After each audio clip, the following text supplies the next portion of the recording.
네, 안녕하세요. 첫 번째 강의 회계학 입문에 대해서 알아보도록 하겠습니다. 자, 교재 첫 번째 페이지 확인해 주시면요. 첫 번째가 우리가 다뤄야 될 사항이 의사결정과 회계 정보와 관련된 내용이고요. 그 중에서 첫 번째 파트는 의사결정과 정보의 역할이라는 부분에 대한 내용입니다. 의사결정과 정보의 역할이라는 부분이 다른 내용은 아니고요. 여러분들이 살아가시면서 사회생활을 하시든 아니면 일반적인 일상생활을 하시든 다양한 의사결정 문제에 봉착을 하시게 될 겁니다. 그럼 여러분들이 의사결정을 내리기 위해서 가장 첫 번째로 획득을 하셔야 될 사항은 뭐니 하더라도 그 대상에 대한 정보를 획득하는 것이 될 것입니다. 예를 들어서 여러분들이 어떤 여행지를 가고 싶다라고 하신다면 어느 여행지가 보다 가깝거나 또는 비용이 자기한테 보다 적합하거나 또는 풍경이 좋거나 내가 원하는 것이거나 이런 부분에 대한 정보를 획득을 하셔야 되겠죠. 또한 부동산을 취득을 하신다라고 생각을 하시더라도 어떤 지역이 나의 생활 여건에 맞는지 또는 투자 가치가 있는지 이런 부분에 대한 의사결정을 내리기 위해서는 반드시 그에 대한 정보를 획득을 하셔야 될 겁니다.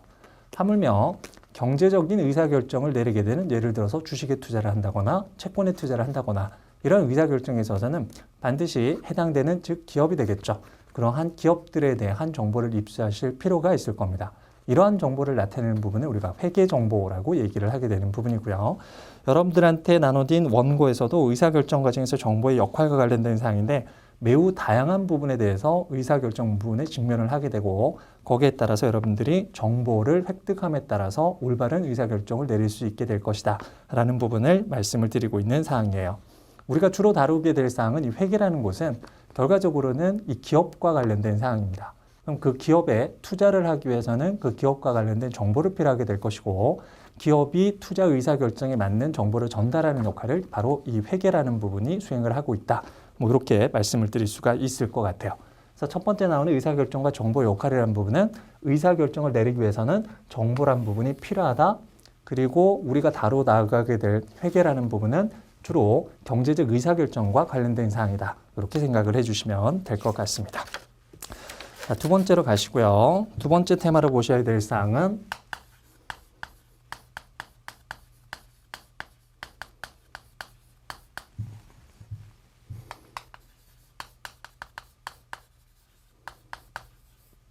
자본시장과 회계 정보와 관련된 사항입니다. 자, 예를 들어서 아주 좋은 아이디어를 갖고 또는 재화 또는 용어를 생산하는 기업이 자금을 필요하고요. 해당되는 여유 투자 자금을 갖고 있는 그러한 투자자가 있다라고 가정을 해봅시다. 그러면 좋은 아이디어를 갖고 있는 기업의 입장에서는 많은 투자금을 투자받기를 원하게 될 것인데요. 또한 여유 자금을 갖고 있는 투자자들의 경우에는 보다 이익을 많이 발생시킬 수 있는 그러한 투자처를 찾게 될 것입니다.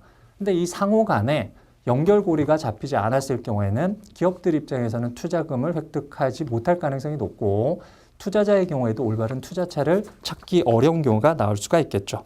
그래서 이러한 요구사항들로 인해서 서로가 투자처를 찾고 그리고 투자자를 찾는 곳을 원활하게 하기 위해서 생성되는 그러한 시장을 자본시장이라고 지칭을 하게 될 것입니다. 투자자가 보유하고 있는 자금은 무한한 곳이 아니죠. 그리고 기업들이 갖고 있는 그런 아이디어도 한정적일 수밖에 없을 겁니다. 그러면 이런 부분을 잘 연결을 시키기 위해서는 투자자가 수많은 기업들 중 양질의 기업을 식별해서 한정된 자금을 투자하기 위해서는 올바른 기업의 재무 정보를 필요로 할 수밖에 없을 것이고 거기에 따라서 기업들이 정보를 전달하게 될 것인데 이러한 정보의 전달 기능이 회계 정보라고 지칭을 해보실 수가 있는 사항이 될 것 같네요. 자본시장에서 참여자의 역할은 매우 다양합니다. 회계 정보는 주로 기업들이 생성을 해서 투자자 또는 채권자 등등에게 제공되게 될 것이고요. 투자자 등등의 경우는 기업에서 제공되는 회계 정보를 이용해서 경제적 의사결정을 내리게 되겠죠. 자금을 필요로 하는 기업의 경우는 보다 많은 자금을 확보하기 위해서 항상 실질보다는 과장된 정보를 전달하고자 하는 욕구가 생성될 수밖에 없을 것 같아요. 여러분들이 굳이 이 부분에 대해서 경제적 의사결정이 아니고 이성 친구나 배우자를 찾는다라고 할지라도 보다 자기를 과장해서 그렇게 좋은 정보를 전달하기 위해서 노력할 수밖에 없는 상황이 되겠죠. 하지만 이런 부분이 실질을 반영하지 않고 오히려 과장, 포장된 그런 정보를 전달했을 경우에는 투자자 입장에서는 잘못된 의사결정, 거기에 따른 손해가 발생을 할 수밖에 없게 될 겁니다.